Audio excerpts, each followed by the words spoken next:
qu'est-ce qu'on vient faire ici aujourd'hui? Pourquoi est-ce qu'on est sur la terre, donc?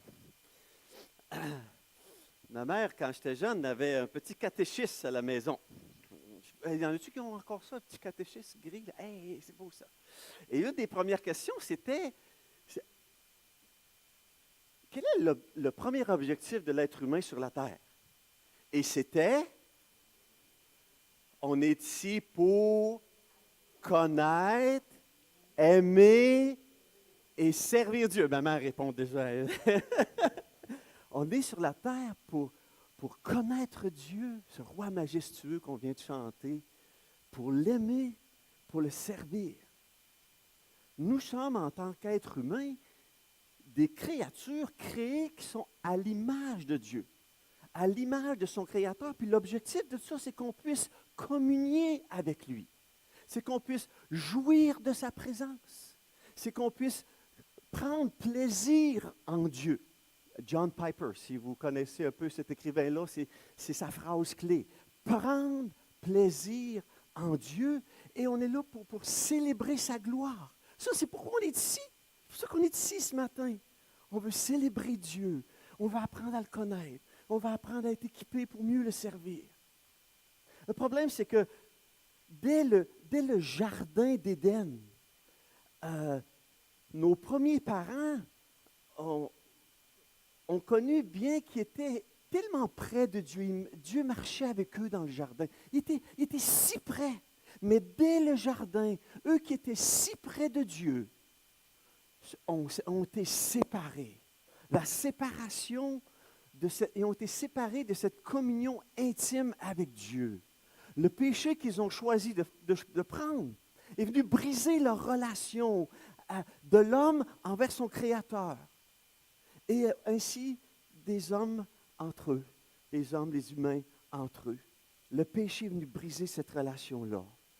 Et depuis ce temps-là, on sent une séparation de cette communion parfaite qu'on a soif d'avoir avec Dieu. On peut être proche et en même temps loin de Dieu. Proche de lui, puis en même temps détaché de lui. C'est comme dans un couple. Mari et femme, des fois, peuvent être si près l'un de l'autre, puis en même temps, à des années-lumière l'un de l'autre, dans leur communion, dans leur relation l'un avec l'autre. On peut être à la fois si proche et si loin, parce que le péché, c'est ce que ça fait, ça divise, ça sépare, ça l'éloigne, et ça conduit ultimement à la mort. Heureusement, notre Bible ne termine pas avec Genèse chapitre 3, puis le péché dans le jardin d'Éden. Mais même dans Genèse chapitre 3, on voit que Dieu n'abandonne pas l'homme. Dieu a un magnifique plan pour l'homme pécheur. Il désire restaurer cette communion-là avec les pécheurs. Et c'est lui qui va prendre les devants. Avec Adam et Ève. C'est lui qui va sortir dans le jardin et va dire, Adam, où est-ce que tu es? Où es-tu? Parce que le Père, lui, a encore plus soif que nous. Il a soif de recevoir avec joie, de restaurer avec joie les pécheurs repentants. Et ce qu'on a regardé la dernière fois dans Luc au chapitre 15, cette parabole qu'on parle de l'enfant prodigue, mais vous allez voir ce matin, on en manque la moitié si on parle juste de la parabole de l'enfant prodigue, parce qu'il y en avait deux enfants, puis on va parler du deuxième aujourd'hui. Mais le Père reçoit, recherche et restaure les pécheurs repentants. Et dans Luc chapitre 15, il y a une phrase qui revient à chacune des trois paraboles.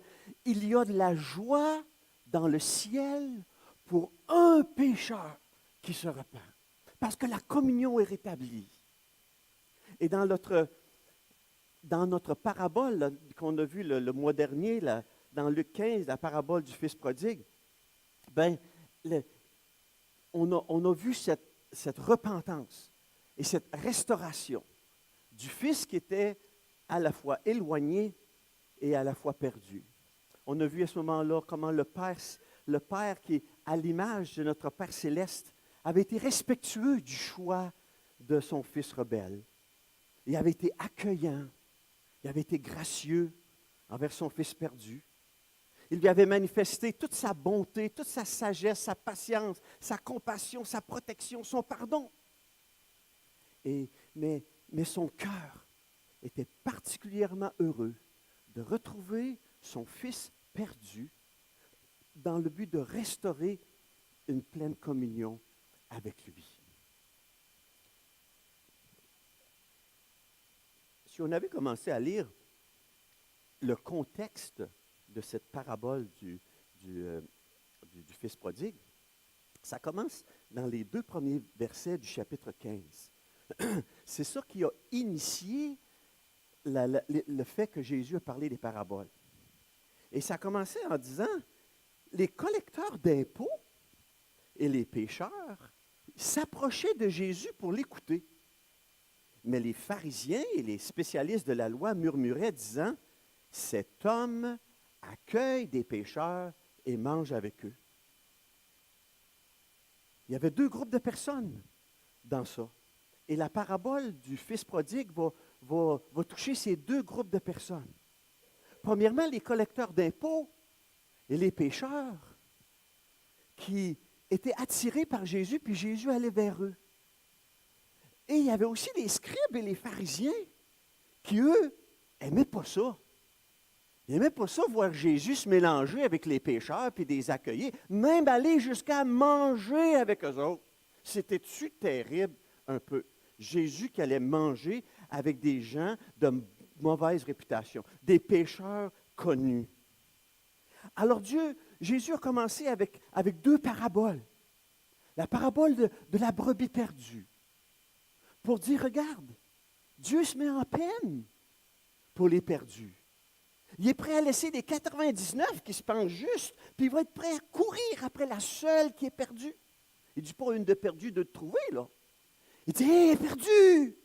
Faut que j'aille la chercher. Il est prêt à laisser les 99 qui pensent qu'ils sont bien corrects, puis je vais aller chercher celle qui est perdue. Et il y a de la joie après de la ramener dans la restauration. Après ça, il donne l'image de la drachme, de la pièce de monnaie que la madame a perdue. Elle est prête à faire le grand ménage du printemps puis de l'automne, les 2 en même temps, pour être capable de retrouver sa pièce. Puis quand elle retrouve sa petite pièce perdue, savez-vous quoi? Elle fait un gros party qui va lui coûter 3 fois plus cher que la pièce qu'elle vient de retrouver. Pourquoi? Parce qu'il y a de la joie à retrouver qu'est-ce qui était perdu. Et troisièmement, là, il y a la parabole de notre fils prodigue. Et là, ça va toucher les 2 personnes. Évidemment, le prodigue, il était clair, lui. C'est celui qui était perdu. C'est celui qui s'est éloigné. Et le Père va avoir de la joie à le retrouver. La parabole présente 2 fils qui représentent 2 groupes de personnes. Évidemment, le prodigue représente les gens de mauvaise vie, que le Seigneur fréquentait, puis que le Père désirait voir se convertir et revenir à lui. Et pour le Père, il y a de la joie dans le ciel. Pour la brebis perdue qui revient, pour la drachme retrouvée, comme pour le fils perdu qui est retrouvé. Mais cette 3e parabole, elle termine avec une invitation. Jésus, dans cette dernière parabole, il invite justement ces pharisiens, ces scribes. Elle est pour eux. L'aîné représente les scribes et les pharisiens qui critiquaient l'attitude de Jésus envers les pécheurs notoires et qui ont amené Jésus, bien entendu, à donner cette parabole. Les scribes, voyez-vous, et les pharisiens, on disait ici, les spécialistes de la loi, les scribes, étaient des personnes religieuses, des bonnes personnes dans la société. C'est des personnes qui étaient très morales, c'est des personnes qui étaient très moralisantes. Et dans leur fonction même, ils étaient près de Dieu. Mais dans leur cœur, ils étaient éloignés de lui à des années-lumière. Ils étaient, les scribes et les pharisiens, à la fois si proches et si loin. Parce que voyez-vous, comme on dit dans notre langue, l'habit ne fait pas le moine. On peut revêtir l'habit de moine, Mais on peut, tout en revêtant cet habit de moine, vivre sans idéal, vivre sans relation de foi et de communion avec Dieu. Je lisais un petit pamphlet une fois, ou même, je pense que c'est un petit livre de Joseph Tremblay. C'est un prêtre catholique. Et en fait, mon oncle le connaissait. Je pense que ma mère a été déjà à leur église locale à un moment donné. Mais il a écrit un livre qui s'appelle Prêtre, mais inconnu de Dieu. Il pouvait être en fonction, très près. Mais dans son cœur, il savait qu'il était inconnu de Dieu. Les religieux juifs devaient manifester à travers leur relation avec Dieu la pratique du caractère de Dieu. Et nous aussi, en tant que croyants, on ne doit pas simplement manifester de façon extérieure notre foi, mais la pratique de notre foi doit manifester une relation avec Jésus-Christ. Alors ce matin, à travers cette parabole, je dirais, du fils aîné, on a vu ce fils prodigue qui a tout dépensé, mais le fils aîné. Je vous invite, et je pense que la parole de Dieu nous invite à évaluer mon cœur, évaluer la distance de nos cœurs par rapport à celui du Père, par rapport à son caractère. Évaluer notre passion pour ceux qui sont éloignés du Père. Alors on va lire, et avant de lire, on va demander à Dieu sa grâce pour non seulement s'approprier le texte, mais goûter à ce que Dieu voudrait nous communiquer. Oh Seigneur Dieu, encore une fois, merci pour l'opportunité que nous avons d'ouvrir ta parole. Et Seigneur, donne-nous des oreilles qui vont l'entendre. Ta parole, Seigneur, est celle qui peut nous sanctifier. Alors Seigneur, que ta parole ait libre accès dans nos cœurs, que ma bouche puisse la proclamer avec joie et avec force. Que ton esprit, Seigneur, puisse être puissamment à l'œuvre parmi les gens ici. Pour ta gloire à toi, au nom de Jésus. Amen. Alors, lisons le texte de Luc au chapitre 15, des versets 25 à 32.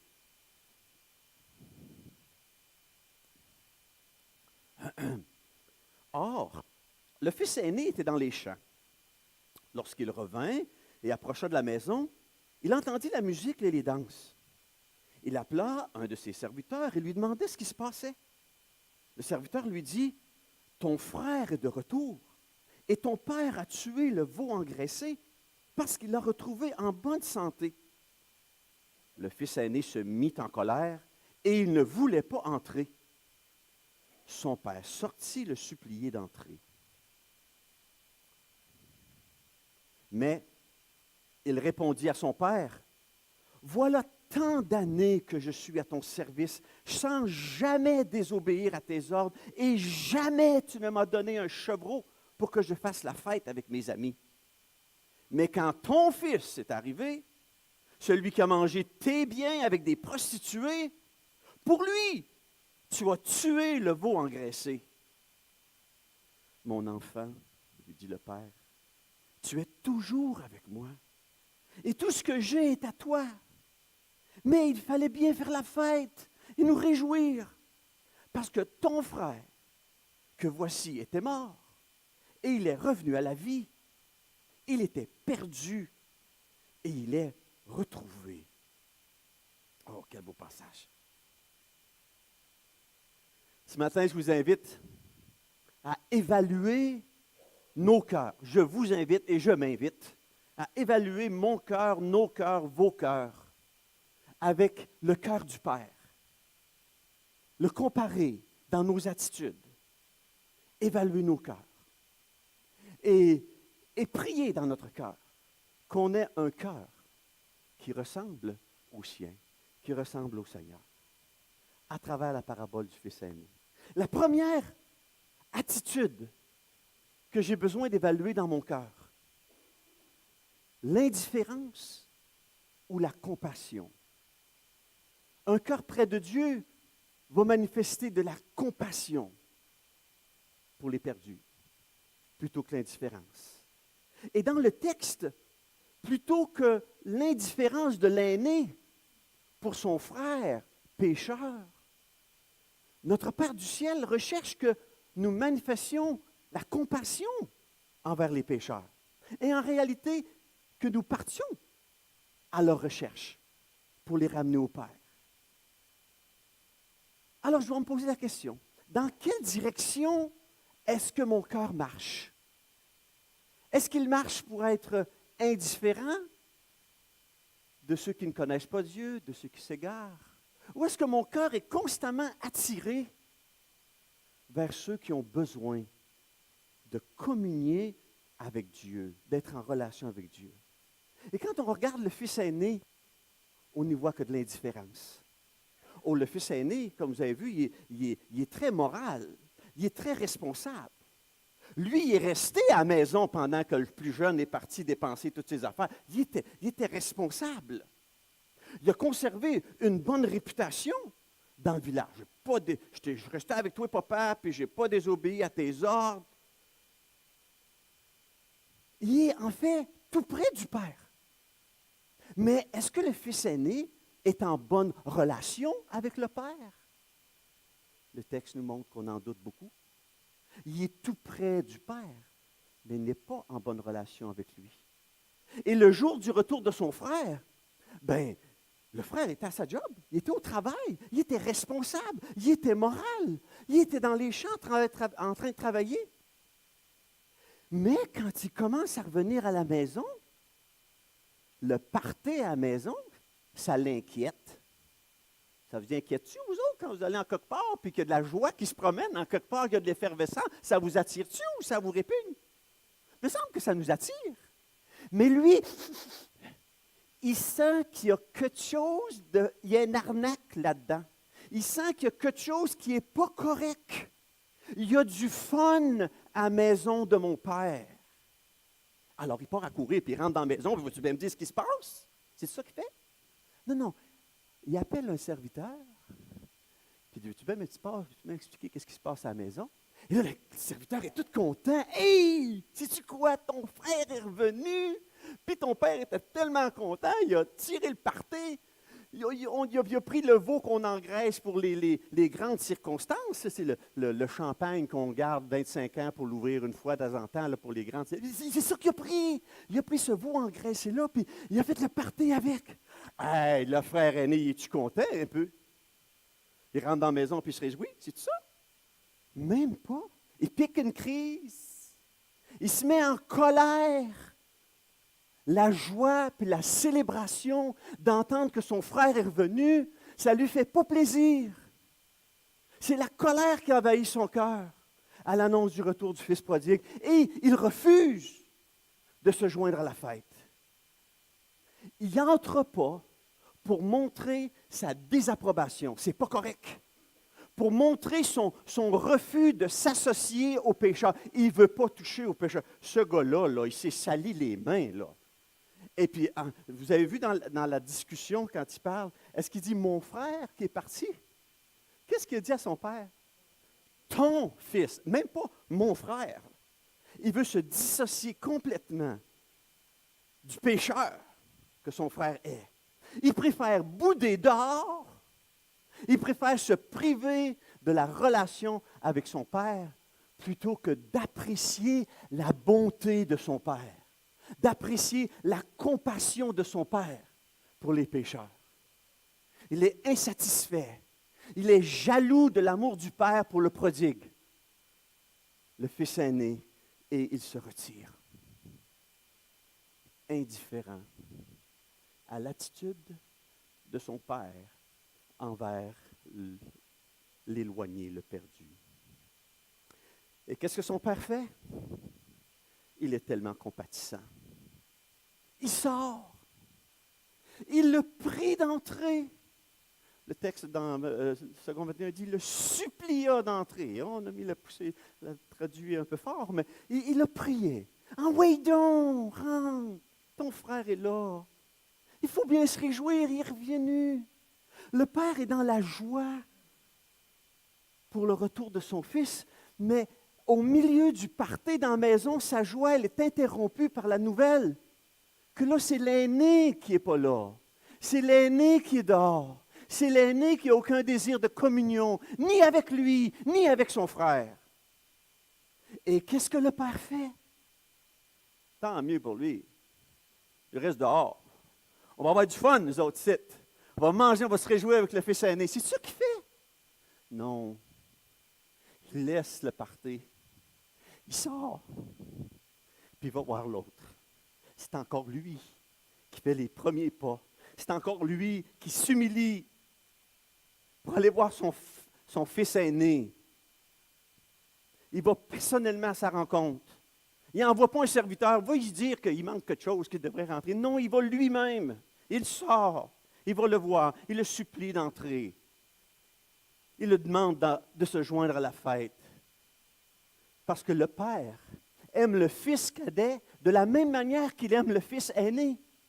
Et le Père, il désire passionnément qu'ils vivent ensemble, Père et les deux fils, dans une communion intime avec le Père. Et le Père, il désire célébrer les victoires plutôt que garder rancune des échecs de ses fils. Mais le fils aîné ne partage pas les sentiments de son père. Oh, le fils aîné est à la fois si proche et à la fois si loin du cœur de son père. C'est malheureux pour l'aîné. Ma question ce matin, comment est ma compassion pour ceux qui sont éloignés du Père? Est-ce que j'ai ce même désir, des fois, de sortir de mon confort, de sortir de mon party pour aller voir celui qui marche dans la mauvaise direction, qui est perdu? Est-ce que j'ai cette compassion pour le pécheur égaré ou même le croyant éloigné? Est-ce que je suis indifférent à sa situation, au fait qu'il n'est pas en relation avec le Père Céleste? Ou est-ce que je réponds envers cette personne, mais je te l'avais dit, si tu faisais ça, tu irais tout croche. Ben, maintenant, récolte ce que tu as semé. Bien bon pour toi. Tu récoltes ce que tu as semé. Est-ce que c'est mon attitude? Ça, c'est l'attitude de l'aîné. Ou est-ce que je suis prêt à faire des pas supplémentaires pour aller le voir? Un cœur près de Dieu est un cœur marqué qui grandit de plus en plus dans la compassion plutôt que l'indifférence envers ceux qui ne le connaissent pas. Une autre caractéristique de l'attitude du Père. Un cœur près de Dieu est un cœur qui va être centré sur Dieu, sur ce que Dieu recherche. Un cœur loin du Père est un cœur qui est centré sur prendre sa valeur en soi. Théocentrique, centré vers Dieu. Alors, plutôt que notre fils aîné, plutôt que de trouver sa valeur en se confiant dans ses mérites personnels, le Père plutôt aimerait que nous recherchions, que nous trouvions notre valeur dans sa bonté à notre égard, plutôt que de trouver notre valeur dans nos mérites personnels. Vous voyez, quand le Père questionne le Fils, « Entre donc, viens donc », le Fils commence à proclamer sa propre justice. L'aîné, il pense que ses œuvres, tu sais, papa, toutes les années de service que je t'ai données, ça devrait compter, ça. Tu sais, j'ai tellement travaillé pour toi. Il croit que ses œuvres, il croit que sa moralité. Papa, tu sais bien que j'ai jamais transgressé tes ordres. Jamais, tu ne m'as jamais pris. Jamais j'ai transgressé. Je suis moral.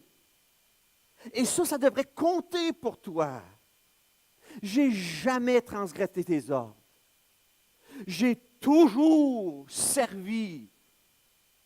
Et le mot servir ici, il y a bien des verbes en grec pour exprimer la notion de servir. Vous avez les diacres, par exemple, c'est des serviteurs, diakonéo en grec. Mais il y a des esclaves aussi qui servent. Et ça, c'est des doulos, douléo. Et c'est ce que le fils dit. Ah, lui, il est fils. Puis il dit, papa, j'ai été ton esclave toutes ces années-là. Tout ce service, cette soumission servile. Je suis bon. Et cette bonté-là devrait acheter ton amour. il proclame sa propre justice. Et en proclamant sa propre justice, il dénigre son frère en refusant de se placer au même rang que lui. Comme j'ai dit tantôt, il ne dit pas mon frère, là. Non, ton fils. Moi, je ne suis pas là, là. Moi, je suis ici. Ton fils qui a dépensé tout son argent avec les prostituées, ce fils qui est irresponsable, qui est immoral, ce fils-là, il ne mérite pas ton affection. Mais moi, je la mérite. J'étais avec toi toutes ces années. Je t'ai jamais désobéi. J'ai été ton esclave tout le temps. Tu dois m'aimer.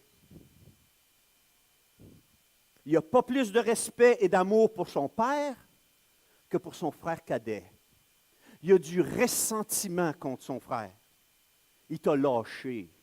Il a dépensé son héritage. Il est parti.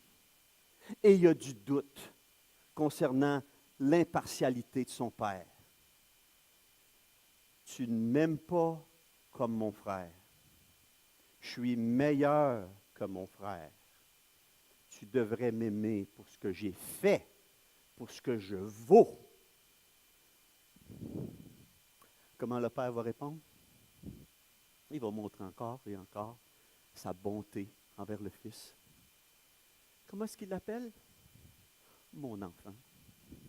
Il n'est pas pris en panique ou en rébellion ou en attaque. Teknon, mon petit gars, mon enfant. Tu es toujours avec moi. Tout ce que j'ai, je suis prêt à le partager avec toi. Tout ce que j'ai, c'est à toi aussi. La bonté du Père se manifeste dans son expression de sa présence, son amour, sa communion sont toujours disponibles. Et la proximité de l'aîné avec son Père rend la relation facile. Mais le Père ne la force pas, cette relation-là. Le Père garde la porte ouverte, comme il l'a fait pour le Fils prodigue. La porte reste ouverte. Mais on entre dans cette porte-là par grâce. Parce que la relation avec le Père, elle est basée sur son amour envers nous, sur son amour inconditionnel du Père, plutôt que sur nos mérites ou les mérites du Fils aîné. Et ça m'amène à me poser, à nous poser une question absolument fondamentale. Sur quelle base pensons-nous entrer dans le royaume céleste de Dieu? Si on avait posé la question, pourquoi Dieu te laisserait-il entrer dans mon ciel? Qu'est-ce que tu répondrais? Ben moi, j'ai fait une bonne vie. Moi, j'ai aimé mon prochain comme moi-même. Je n'ai jamais fait de prison. Je suis une bonne personne. Je suis un citoyen respectable et respecté. Je prie. Je vais à l'église. Je lis ma Bible tous les jours. Je. Alors Dieu n'a pas le choix. Il faut bien qu'il m'accueille. Est-ce que c'est sur cette base-là? Je chantais dans mon cœur ce matin, Majesté. Et il y a une partie de ce chant-là qui dit, je me suis maintenant, tu regardes à moi sans valeur, mais pour toi, perle de prix, c'est ça. C'était dans mon cœur ce matin. Sans valeur, la valeur ne se trouve pas en moi, mais pour toi, moi je suis une perle de prix. Formidable. Et on s'approche de Dieu sur cette base-là. C'est pour ça qu'on prie au nom de Jésus-Christ. Le christianisme est basé sur une relation personnelle avec le Père, plutôt que sur des rites extérieurs de la religion. Le christianisme, c'est accueillir le don du Père qui descend du ciel, plutôt que d'essayer de grimper vers le ciel par nos rites. Le vrai christianisme est une question de relation, plutôt que de religion. Ce n'est pas une question d'étiquette. Dans quelle religion es-tu entré? Mais as-tu un changement de cœur qui est arrivé? Est-ce que tu vis une relation de cœur personnelle avec Jésus? savez, Jésus disait dans le Sermon sur la montagne, à la fin, il dit, ceux qui me disent Seigneur, Seigneur, ils ne rentreront pas tous dans le royaume de Dieu. Parce qu'il y en a qui vont venir, ils vont dire, hey Seigneur, j'ai fait plein d'affaires. Puis qu'est-ce qu'il va dire? Retirez-vous de moi, je ne vous ai jamais connu. T'en as-tu fait des affaires? Oh, certain. Mais on ne s'est pas connu. On n'a pas eu de relation l'un envers l'autre. Tu étais dans une religion, puis moi, je cherchais une relation avec toi. Lorsque la bonté de notre Dieu, notre Sauveur, lorsque la bonté de Dieu, notre Sauveur, et son amour pour les hommes ont été manifestés, il nous a sauvés, non à cause des œuvres de justice que nous aurions faites, mais selon sa miséricorde. C'est selon sa miséricorde que l'on entre dans la relation avec le Père et qu'ainsi nous entrons dans le royaume céleste du Père.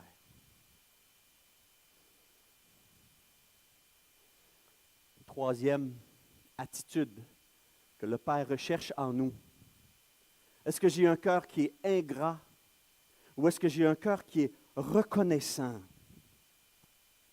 Et alors Dieu recherche que plutôt qu'on se plaigne de nos misères, le Seigneur recherche que nous trouvions notre joie en lui, que nous célébrions sa grâce. Et comme je dis tantôt, Dieu aimerait que l'on prenne notre temps à célébrer les victoires plutôt que toujours rappeler les échecs. Il nous appelle à compter nos bienfaits plutôt que de se plaindre de nos manques. Il voudrait qu'on exprime la gratitude. Et notre fils aîné, il manifeste l'ingratitude. Le fils ne trouvait pas sa joie d'être avec son père. Il a voulu rester dehors, puis son père il a dit « Entre, réjouis-toi avec nous ». Lui, il a voulu rester dehors, puis il a accusé son père. Il a dit « Jamais tu étais prêt à me laisser un chevreau pour que j'y aille faire la fête avec ses amis, avec son père. Non, non, non, non, ça ne m'intéressait pas. Je voulais aller avec mes amis. C'est-tu bien différent du fils prodigue? Pas la même chose. Sauf qu'il restait proche. Il avait l'air. Il avait la bonne apparence. Jamais tu m'as laissé prendre un chevreau. Chevreau, c'était une petite brebis qui ne valait pas grand-chose comparé au veau gras, engraissé spécialement pour les grandes fêtes. Non, ingratitude. L'aîné a trouvé son père cheap. Il a trouvé son père injuste. Parce que tu ne m'as jamais donné un chevreau, puis tu étais prêt à donner le veau gras. Tu étais prêt à tuer le veau gras pour ton fils qui s'est éloigné. Quelle est l'attitude du Père? Il faut être reconnaissant, mon fils, mon enfant. Ce n'est pas juste le chevreau, tu peux apprendre. Tu peux prendre la ferme au complet. Parce que tout ce que j'ai est à ta disposition. Toutes les ressources du Père est à la disposition du Fils. Mais il n'a pas voulu s'y approprier à travers une relation avec son Père. Il était près du Père, mais pour intéresser au Père. Être prêt, mais pas intéressé. Et son Père de dire, il fallait bien s'égayer, il fallait bien se réjouir. Le Père, comme le Père céleste, recherche la célébration de notre relation intime avec lui, plutôt qu'une simple obéissance extérieure et froide à ses commandements. J'aime le début de l'Épître aux Éphésiens. Le premier chapitre, c'est juste, Paul, il s'énerve. Il aime ça. Il y a juste une phrase dans tout le chapitre. Nous sommes remplis de toutes les bénédictions spirituelles en Jésus-Christ. Puis il dit, en lui nous avons ça, en lui nous avons ça, en lui nous avons ça. Tout le long du chapitre 1, les bénédictions spirituelles dans les lieux célestes. Mais à 3-4 reprises, il dit, pourquoi on a ça? Et il dit, afin, nous sommes sauvés pour célébrer la gloire de sa grâce, dont il nous a favorisés dans le bien-aimé. Nous sommes ici pour célébrer la gloire de sa grâce. Quand on se rencontre le dimanche matin, on est aussi pour ça. Célébrer la gloire de sa grâce à notre égard. Ça, le Seigneur, le Père, aime entendre ça de la part de ses enfants. Il fallait bien s'égayer. Savez-vous quoi? La parabole termine subitement. Finalement, le fils aîné, es-tu rentré? On le sait-tu? Es-tu rentré, pensez-vous? Qui pense qu'il est rentré? Qui pense qu'il n'est pas rentré? Ah ah! La parabole ne le dit pas. Est-ce qu'il a convaincu son fils aîné d'entrer en relation avec le Père et de se réjouir avec son frère? J'espère que le Père a gagné. Mais le texte ne le dit pas. Le texte termine avec la porte ouverte. L'histoire du fils aîné n'est pas terminée. Parce que Dieu n'a pas terminé avec nous non plus. Parce que Dieu donne l'opportunité à chacun des auditeurs qui entendaient. Les scribes et les pharisiens, comme les pécheurs notoires, ils l'entendaient, puis ils ont dit, qu'est-ce que moi je vais décider? Est-ce que je vais encore me murmurer parce que Jésus il est intéressé aux pécheurs? Puis jamais de la vie je m'en allais manger avec eux autres?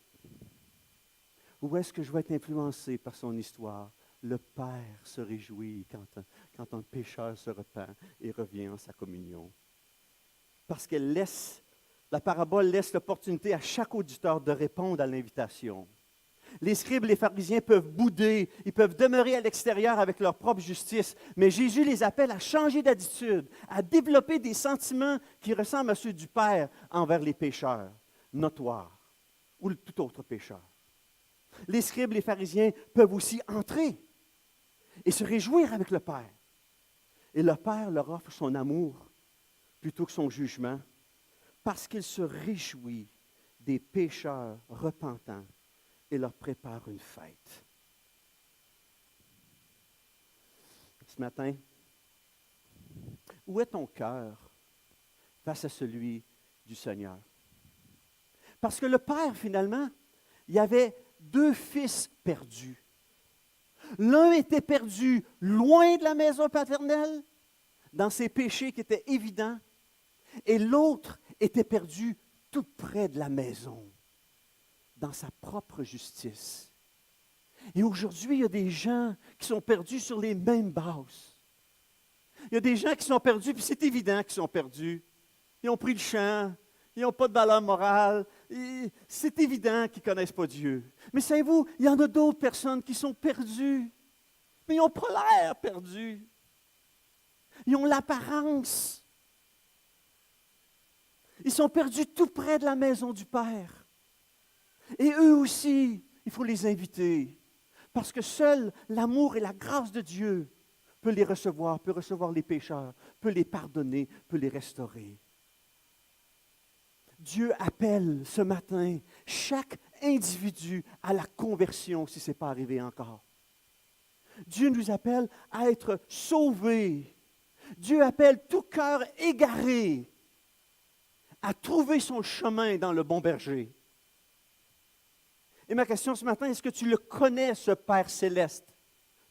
Est-ce que tu connais Jésus comme ton sauveur personnel? Sache que Jésus te cherche passionnément. Et Jésus désire entrer en relation avec toi. Et c'est pour ça qu'il a quitté le ciel. Il y avait tout un party là au ciel. Il ne perdait rien. Il y avait de la joie, la communion avec le Père, mais il a décidé de laisser ça pour la joie de te voir entrer dans le royaume de Dieu. Il a souffert l'ignominie, la Hébreu dit, parce qu'il a soif de voir chaque personne entrer en relation avec le Père. Et ça prend la conversion, ça prend le fait de venir à Jésus et d'entrer dans sa famille. La parole est près de toi, dans ton cœur, dans ta bouche et dans ton cœur. Et si tu confesses de ta bouche le Seigneur Jésus, si tu crois dans ton cœur que Dieu l'a ressuscité des morts, tu seras sauvé. Car c'est en croyant du cœur qu'on parvient à la justice. C'est en confessant de la bouche qu'on parvient au salut. La parole, elle est près de toi. Elle est près de ta bouche. Tu as besoin de venir à lui. Et j'espère que c'est le cas pour chacun d'entre vous ce matin. que vous avez répondu à cet appel d'être converti. Et ça ne dépend pas si vous avez changé d'étiquette d'une religion à une autre. Ça dépend si le Seigneur a changé votre cœur. Et ça vient quand on vient à lui. Puis on dit, Seigneur, change mon cœur, j'ai besoin de toi, sauve-moi. Dieu nous appelle aussi à la communion. Si notre cœur est éloigné de lui, Dieu nous appelle à revenir, à communier avec lui, parce que la croissance dans la vie chrétienne, quand je grandis dans la vie chrétienne, c'est grandir dans l'intimité avec Jésus. Et quand l'intimité avec Jésus est réelle, elle se manifeste soudainement par le fruit de l'Esprit. L'amour, la joie, la paix, la patience, la bonté, la bienveillance, la foi, la douceur, la maîtrise de soi. Quand je suis en communion intime avec Dieu, le Saint-Esprit est en moi et il manifeste ce fruit-là. Ce que nous avons vu et entendu, nous vous l'annonçons à vous aussi, afin que vous aussi, vous soyez en communion avec nous, dit Jean. Et or, notre communion est avec le Père et avec son Fils Jésus-Christ. Dieu nous appelle à la communion. Dieu nous appelle à la compassion envers ceux qui ne le connaissent pas. Dieu nous appelle à avoir des cœurs brisés pour les pécheurs, plutôt que de l'indifférence. Dieu veut que nous trouvons notre valeur personnelle à regarder à notre monde avec les yeux du Seigneur, avec ses yeux remplis d'amour, ses yeux remplis de bonté, de compassion, de miséricorde. La Bible nous invite à plusieurs reprises de veiller sur la veuve et l'orphelin. C'est quoi ça, la veuve et l'orphelin? La veuve, elle n'a pas de soutien au premier siècle. Est-ce que j'ai un cœur pour ceux qui ne peuvent pas se soutenir, les pauvres? L'orphelin, celui qui a perdu sa famille. Le Québec, on reçoit des immigrants, des immigrés par centaines. Comment est-ce qu'on les considère? Dieu dit, j'ai un cœur pour la veuve et l'orphelin. J'ai un cœur pour le démuni. J'ai un cœur pour l'immigrant qui vient ici pour trouver de l'espoir, pour trouver une vie, pour trouver le Seigneur. Et on a besoin d'avoir un cœur compatissant. Dieu nous appelle à la compassion. Et Dieu nous appelle à la célébration. Il nous appelle à avoir un cœur joyeux, à célébrer sa grâce et sa gloire, à prendre plaisir en lui. Néhémie, dans une période difficile où le temple était détruit, revenait, il dit, la joie de l'Éternel sera votre force. Vous connaissez ce petit chant-là? La joie du Seigneur est ma force. La joie du Seigneur est ma force. La joie du Seigneur est ma force. Ma force est dans la joie du Seigneur. Vous avez déjà entendu ce chant-là? Chantez-le! La joie du Seigneur, c'est votre force. Un cœur joyeux est un bon remède, dit le Proverbe 17, 22. Comment est mon cœur ce matin? Comment est notre cœur ce matin? Prions. Seigneur Dieu, encore une fois ce matin, on s'approche de toi, puis merci pour cette parabole du Fils aîné. Et Seigneur, comme mon cœur a le désir de te ressembler, je te prie pour chacun qui est ici ce matin, que nos cœurs puissent te ressembler, qu'on puisse s'approcher de toi. Seigneur, tu nous appelles. Seigneur, tu gardes la porte ouverte. Merci pour ta compassion, pour ta bonté. Seigneur, donne-nous dans ta grâce d'entrer dans ta communion, d'entrer de plus en plus intimement en relation avec toi. Et Seigneur, particulièrement s'il y a une des personnes ce matin qui ne te connaissent pas, qui n'ont pas ouvert la porte de leur cœur à ta présence, Seigneur, je te prie que tu puisses travailler dans leur cœur pour que simplement ils puissent venir à toi afin de te connaître, de t'aimer, de te servir. Te prions ces choses au précieux nom de Jésus. Amen.